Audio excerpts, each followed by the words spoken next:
Alrighty, my friends, welcome to part B of this problem for the Great Wall. And in part A, we constructed or copied the first three sections and then based on this pattern, created our fourth section of this wall. And now we must create a t-chart, discover our iterative function, which is also our coefficient, and then figure out, solve for the seventh figure. So let's go ahead and get started with that. So the first thing I'm going to do is give myself a little bit of room here, and then I'm going to create my t-chart. And I'm going to draw a line and a little T like that. Now on this side, I'm going to write a S for the section number, right? So we got the section number right there and also right there. And then over here, I'm going to write a B, and this is standing for the number of blocks needed. And as we mentioned up here, these black dots or boxes are simply not there. So they're like a hole in the wall, so we will not count those. So let's go ahead and start by writing our section numbers down. And we've got section 1, 2, 3, 4, 5, 6, and 7. I'll need to extend that line there. And bam, there we have it.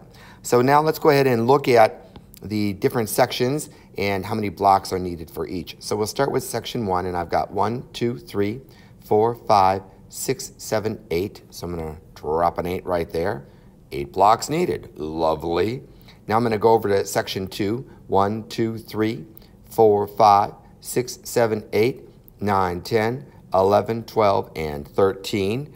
And I'm going to drop the 13 right there. And move on to section 3.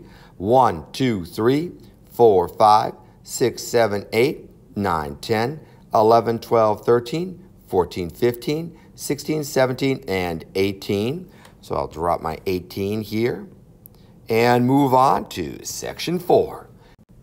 And 1, 2, 3, 4, 5, 6, 7, 8, 9, 10, 11, 12, 13, 14, 15, 16, 17, 18, 19, 20, 21, 22, and 23. So I'm going to go ahead and drop my 23 right here. And next, I have no more sections to count, so I've got to look for my iterative function. And my iterative function is simply my rate of growth from one section to the next. And I like to use little carrots. So I'm going to make a little carrot. I call that a carrot. And the difference from 8 to 13 is going to be adding 5. So I'm going to just put plus 5. And if I look at the difference from 13 to 18, I got another carrot there. And that is also plus 5. So I'm going to drop that plus 5 there. Make my next carrot. And the difference from 18 to 23, once again, is plus 5. Now, the beautiful thing here is once I get 3 in a row, I know that this pattern will continue on and on forever and ever, my friends. So I can use, just add 5 to finish the rest of this t-chart, and that is called my iterative function. Super. So I love that. I'm going to just box that in red. And that is the rate of growth, or my iterative function. So I'm going to use my iterative function to continue this chart. And if I go ahead and make another carrot here and add 5 to the 23, I'm going to get 28. So I'll drop my 28. Whoops, I want to do that in black. So let's go ahead and go 28.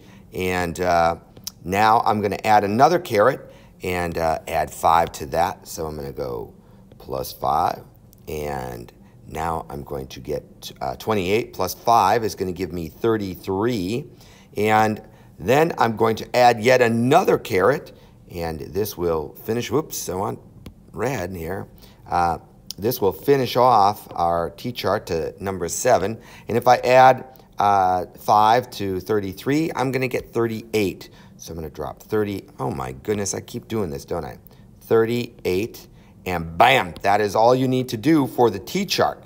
Love it. Let's move on to our growth pattern here and figure out where our plus 5 is. And if you notice here, I've got a U shape here that's exactly 5. 1, 2, 3, 4, 5. That's a U shape there.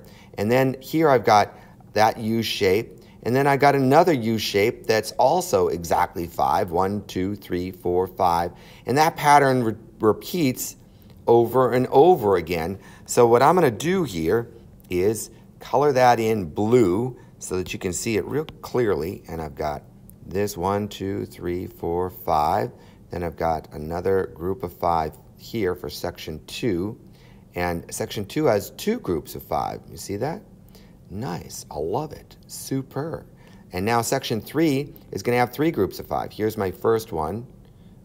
I went a little bit out of the box there, but that's okay. Here's my second group of 5, right? Perfect. And here's my third group of 5. Bam. Love it.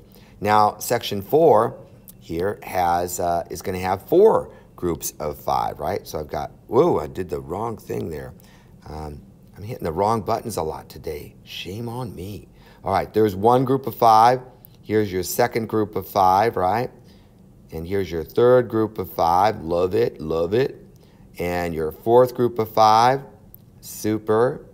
And bam, that is what we've got. Now, if you notice here, for section 1, I've got one group of 5. So I can actually go like this, S times 5, right?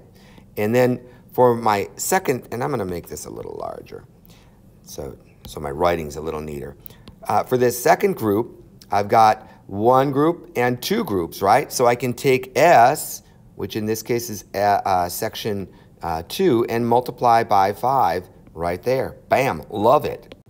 And I just made that a little neater because it was bugging me. All right, let's move on to section 3 here. And here you see I've got 1, 2, and 3 groups of 5. So I can simply say S times 5, and that's going to cover section 3, right? Because 3 times 5 would give you 15. 5, 10, and 15. Love it, my friends. All right, let's move on to section 4.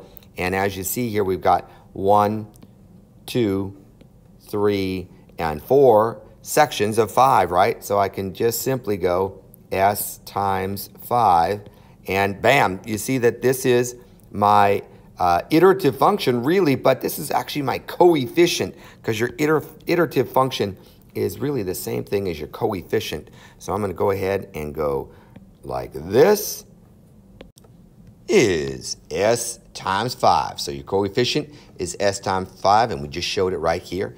Now we need to find the constant, and that's what does not change. So in section 1, we've got 3 here. In section 2, we've got 3 here. In section 3, we've got 3 here. And this is section 4. You can't see it because it's up there, but we also have 3 here. So I'm going to color those in red, and let's just do that right now. I've got 3 here.